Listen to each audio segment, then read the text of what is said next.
Greetings, YouTubers, and welcome to my 66th TTM video. TTM stands for Through the Mail. We send out letters with either cards or photos or baseballs or what have you to athletes, actors, whomever, and hopefully they send something back. I hope everyone's been doing super. Had a great Thanksgiving. Been a long time since I've put anything out. Been watching videos, trying to keep up with everybody. Sometimes I binge watch, but, trying to keep up with all your great stuff. You guys got so much out there. Today I will share with you two TTMs that I got through the mail. Yeah, two. And I had a private signing that came back, so I was grateful for that. I also got a fan pack and a contest win. I'm going to do some shout-outs and also announce the winner of the Parkhurst Hockey Box there. I did get a couple of emails from some folks basically saying that they thought the contests were taking too long, and I apologize. Haven't been able to really do it as fast as I'd like, and hopefully I'll get a little bit better at it, so I apologize for that. First, I just want to say about the passing of three great TTMers. Don Kogis, former basketball player, passed away recently. So did Doug Jones, another great TTMer, baseball player, great reliever, and also a great manager and a great player, Bill Verdon, I saw passed away as well. So rest in peace, gentlemen. Always appreciated you guys signing and doing it very fast as well. Now, let's get to the shout-outs. The first shout-out is going to be to the man in the Netherlands, Freedomsufferer Cards. He is fun. Fun, fun, fun. Total madness and fun. It's just a great time when you watch his videos, so check him out. He really has a great channel, great variety of things. Second is Zach's Collections. Zach's got another great channel, a little bit of everything on his channel, so go check him out. Number 3, here's another great one, Stories in Cardboard. Chris there does a great job with cards, and he tells you stories about the players, and he's doing, different years. Really some great stuff there. Check him out. And we got Walk and Balk, another fine channel. So check all four of those guys out. They are super, super channels, and you'll enjoy what they have. Okay, first, get to a couple of fan packs, shall we say. And the first one came all the way from Massachusetts. Yes. They don't give out that many. It's from the New England Patriots. And, they give you the general letter. Dear Ed. They sent it out in August. It's what is this? Almost December. And I finally got it back. So they're in August. Yeah, I guess it took a while to get through the mail up there, but okay, I'm happy. They sent me a nice team photo from 2020 there. There's the front. But if you flip it over on the back, yeah, same thing. So that's kind of neat. I never saw that really. Got a nice little schedule there with a lighthouse on it. I mean, 2 of them, 3 of them. Gave me the old thing there. A little hanger-upper, 2016. Little pennant. Yay. And I got one of those refrigerator magnets. So, see where they play. They got Buffalo next week. Can the Bills beat them? Good question. Knocked the camera there. Apologize for that. Sorry about that. And the second one, I guess you could call a fan packer. Sent something out. I sent it to the Seattle Seahawks. I wrote them. They sent back this. Postmarked November 9th. Got a postcard. It says thank you.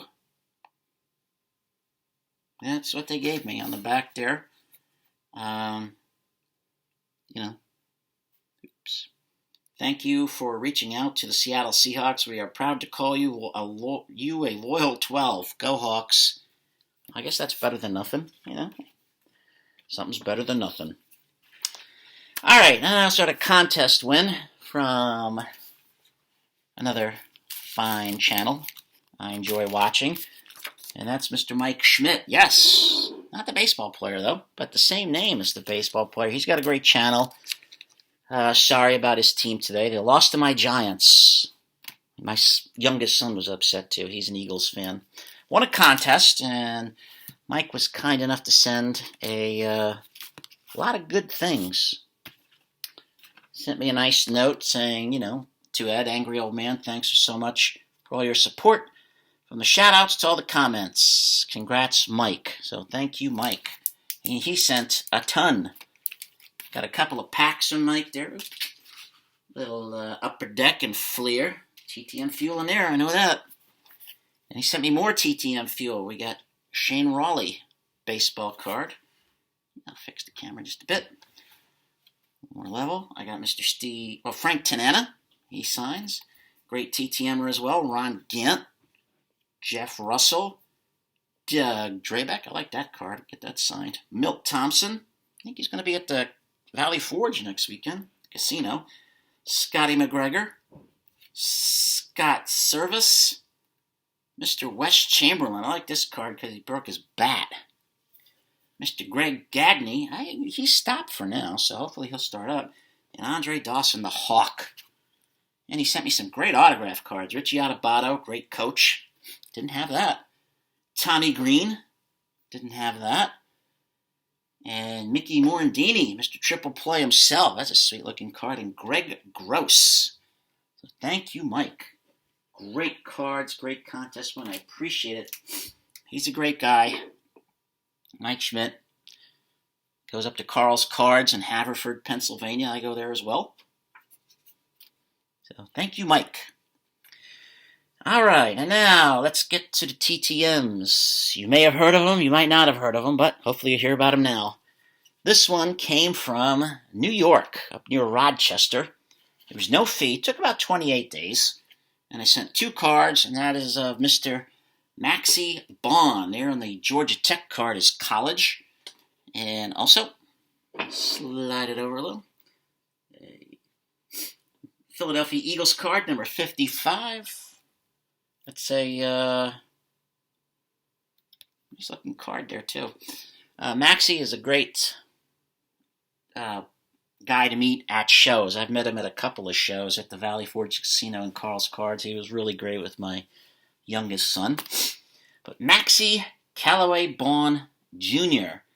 was born August 3rd, 1938 in Forkland, Alabama. Alabama. Shout out to Poor Man Stack Jason down here in Alabama. He's 83 years old right now, Mr. Bawn. He played his college football at Georgia Tech, where he played both linebacker and center. In 1959, he was Georgia Tech's team captain, and he was also an All-American.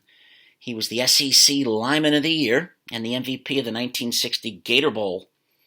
And he set a Georgia Tech single-season record back then with 124 tackles. It was at that time. In the 1960 NFL Draft, he was selected in the second round with the 20th pick by the Philadelphia Eagles. Well, the AFL started up that year, too, and they had a draft, and he was selected in the first round by the AFL's team in Minneapolis, but they dropped out of the AFL, and the Oakland Raiders assumed all their draft picks, but he wound up signing with the Eagles. Played NFL football from 1960 up until 1970, and then came back for one season in 1974. His career went from Philadelphia, Los Angeles, and his final season with Washington. In his rookie season with the Philadelphia Eagles in 1960, he was a member of the NFL championship team. On December 26, 1960, the Eagles beat the Packers 17-13 at Franklin Field in Philadelphia. That was their last NFL championship until they won the Super Bowl 4 years ago. And that was also the only career playoff loss, I believe, for Vince Lombardi. He had 1965 against the Steelers, his first and only career touchdown, where he picked off Bill Nelson of the Steelers and went 33 yards for the score. In 1965, Maxey wanted out of Philly because he felt that the Eagles were not committed to winning. They were losing too many games. So he was traded to the Los Angeles Rams. Head coach of the Rams at that time was George Allen, and he and Maxey developed a great relationship. Maxey said that George Allen taught him more about football than anyone else. He had an injury-plagued season in 1970 where he played in 10 games. After that, he decided that was enough, and he retired. From 1972 to 1973, he was the defensive coordinator at his alma mater, Georgia Tech. His NFL rights were eventually traded to Washington, and in 1974, George Allen, who was the coach, talked Maxey into coming back for one more season, and he did. Played 1974, and that was it. After his NFL career ended, he became the defensive coordinator for the Baltimore Colts from 1975 to 79. They had some pretty good teams back then with Burt Jones as their quarterback. Then he was the defensive coordinator for the Detroit Lions from 1980 to 1982. And then he went to college, where he became head coach at Cornell University from 1983 to 88, and then wound up becoming the linebackers coach with the Minnesota Vikings, the Tampa Bay Bucks, and finishing up with the Baltimore Ravens. In his career, he played in 147 games, had 129 starts, 18 interceptions, 1 touchdown, and 10 fumble recoveries. As I said, he won the NFL championship in 1960 with the Eagles. He was 9 times a Pro Bowler, 2 times first-team All-Pro. As I said, he was also an All-American at Georgia Tech. He's a member of the Georgia Tech Hall of Fame, the College Football Hall of Fame, the Georgia Sports Hall of Fame, the Alabama Sports Hall of Fame, the Gator Bowl Hall of Fame, and the Philadelphia Eagles Hall of Fame. So, thank you, Mr. Bond. Great return. Great guy. You ever get to meet him in person? He's really good. I've met him, as I said, Valley Forge Casino Show. I met him at Carl's Cards. I met him at the show out in Chantilly in Virginia. So, great guy, great signer. And this one is a photo. Took 21 days, came from Florida. It was $5 I sent. And that's from former Major League pitcher, Mr. Jack Billingham. Get that light off there.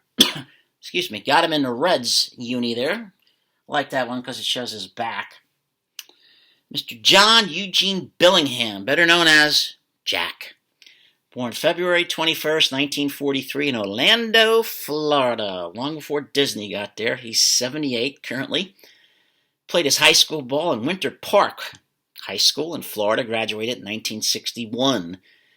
He thinks, don't know if this is true, but he thinks that he's a distant cousin of former Major League pitcher and Hall of Famer Christy Mathewson. So, don't know. He was signed by the Dodgers as an amateur free agent on June 12, 1961, I guess shortly after he graduated high school. He spent 7 years in the Dodgers minor league system where he was groomed to be a relief pitcher. His major league career went from 1968 to 1980, where he played with the Dodgers, the Houston Astros, the Cincinnati Reds, the Detroit Tigers, and the Boston Red Sox. He made his major league debut on April 11, 1968 at the age of 25, and he didn't give up a run until his 7th relief appearance that year. His only appearance as a starting pitcher in 1968, he shut out the Pittsburgh Pirates through 8 innings. He finished 1968 with 3 wins and no losses and a 2.14 ERA. However, the Dodgers did not feel enough to protect him. There was an expansion draft in 1968 for teams coming into the league in 1969, and the Montreal Expos selected him in the expansion draft. But he never played in Montreal. In January of 1969, the Expos traded Don Clendenin to the Houston Astros for Rusty Staub. However, Don Clendenin refused to report to the Astros. I don't think he liked the manager at the time, who I believe was Harry Walker. So, Jack Billingham was later sent to Houston for Rusty Staub. Turned out to be a great deal because, well, at least for the Mets, the New York Mets eventually got Don Clendenin, and he was a big help with their 1969 World Championship team. On November 29th, 1971, just 50 years ago, tomorrow, believe it or not, yes, Jack Billingham was traded, probably included, I should say, in a trade that was probably one of the most significant trades in the history of the Cincinnati Reds. The Houston Astros sent him to Cincinnati with such players as Ed Armbister. Who's Ed Armbister? Watch the World Series, and you see when he lays down a bunt in a World Series game, and he and Carlton Fisk get tangled up. Cesar Geronimo was in that trade. So was Dennis Menke. And the final guy, he only went on to be in the Hall of Fame, I think, Joe Morgan. So that really helped the Big Red Machine. In Game 3 of the 1972 World Series, Jack Billingham pitched 8 shutout innings against the Oakland A's, and the Reds won the game 1-0, although Oakland won the World Series in 7 games. 1973 was probably his best season. He went 19-10 with a 3.04 ERA. He had 293 innings pitched. Yes, 293 innings pitched. You will not see guys like that pitch anymore. He started 40 games that year. 40. Or he appeared in 40 games, I should say. That's a lot of games. And he pitched 7 shutouts. And that year, he made his only all-star team as well. In 1974, that year, he went 19-11, but it was on April 4th, 1974, at Riverfront Stadium that he gave up Hank Aaron's 714th home run, which tied him with Babe Ruth for number 1 all time. Hank Aaron was actually going to sit out that game because the Braves wanted him to do it at home, and Commissioner Kuhn threatened the Braves, so they put him in. In 7 World Series games for the Cincinnati Reds, Jack Billingham had 3 starts. He went 2-0 with a 0.36 ERA. He had 1 earned run in 25 1/3 innings. In 1979, he posted a 10-9 record with the Tigers to finish his 10th consecutive season of 10 or more wins. His overall career, he had 145 wins, 113 losses. He had a 3.83 ERA, 1,141 strikeouts. He pitched in 2,231.1 innings. Won't see that a lot of guys now. 27 shutouts and 74 complete games. As I said, he made the All-Star team once in 1973. 2-time World Series champ with the Reds in 1975 and 76. He was voted the Reds' most outstanding pitcher in 1973 and is a member of the Reds Hall of Fame. He led the National League in innings pitched in 1973. As I said, he pitched 293 1/3 innings. Led the National League in shutouts in 1973 with 7. And he also led the National League in hit batsmen. In 1971, he hit 16, and in 1977, he hit 10. So, thank you, Mr. Billingham. That was, worth $5 to get a photo like that signed. I asked him to sign 2-time World Series champs, but he didn't. No biggie. And this last one came from a private signing. Took a while, but Mr. Mike Hargrove, he loaded up the ball with some stats there for me. Excuse me. And I'll tell you a little bit about Mr. Hargrove. His name, Dudley Michael Hargrove. Dudley Michael Hargrove. He goes by Mike. Born October 26, 1949 in Perryton, Texas. He's 72. Also, his big nickname was the Human Rain Delay. I'll tell you about that after. His major league career went from 1974 to 1985. He played with the Rangers. He played a little bit with the Padres and then played with the Cleveland Indians, who are now the Guardians. In 1974, he was the American League Rookie of the Year. He hit .323, drove in 66 runs, had a .395 on-base percentage, and was the first ever Texas Ranger to win Rookie of the Year. He was very effective in his career getting on base and moving runners. On June 4th, 1974, infamous day in baseball, he was playing for the Rangers and became a target for the Cleveland Indians fans. Yes, that was the 10-cent beer night game. He's also, as I said, nicknamed the Human Rain Delay because before each bat and each pitch, he would do 1, adjust his helmet. 2, adjust his batting glove, making sure it was tight on his hand, especially the thumbs. 3, pulling each sleeve on his uniform up about an inch. And 4, wiping each hand on his uniform pants. And that took a long time. Sometimes he would do it twice. So that's how he got the nickname the Human Rain Delay. He had great bat control, as many people said, which allowed him to foul off numerous pitches as well. In his major league career as a player, he hit .290, hit 80 home runs, drove in 686 runs, had 1,614 hits, and even stole 24 bases. And he was an all-star in 1975, the one time he made it with the Rangers. And as I said, he won AL Rookie of the Year in 1974. After his playing career was over, he became a manager 6 years after his playing career was over with the then Cleveland Indians. And he managed Cleveland from 1991 to 1999, and then managed the Baltimore Orioles and the Seattle Mariners. He led the Indians to 5 straight AL Central Division titles and 2 appearances in the World Series, where they lost to Atlanta and then Florida Marlins. His managerial career, he won 1,188 games and lost 1,173, won 50.3% of his games. He's also a member of the Cleveland Guardians Hall of Fame. Gotta say that now, huh? One of the most interesting things he ever said, and a controversial one that might have cost him his job in Seattle eventually, was during a time he was on an exhibition tour, exhibition series, when the United States was playing Japan. And Ichiro Suzuki was playing for Japan. Mike Hargrove stated that Ichiro would be no better than a 4th outfielder in the major leagues. And eventually, when he managed Seattle, apparently he did not get along very well with Ichiro, and some feel that was the main reason he had to go. So, who knows? I don't know. Makes a good story, I guess. Alright, so that was a nice private signing with Mike Hargrove. He's tough to get through the mail. And now the winner of the Parkhurst Box. Yes, Parkhurst. Get that out.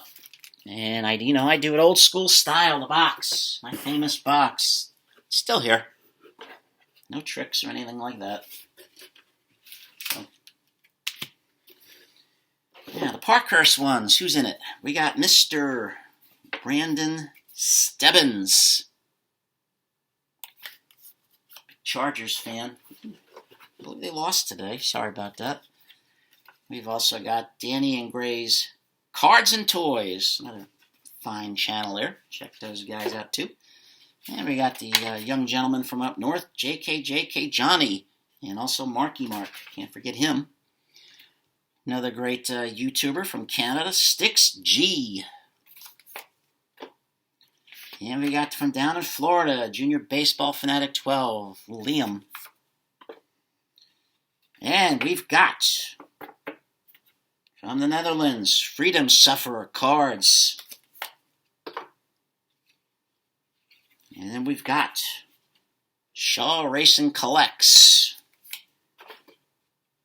We've also got Zach Sports Cards and Collectibles.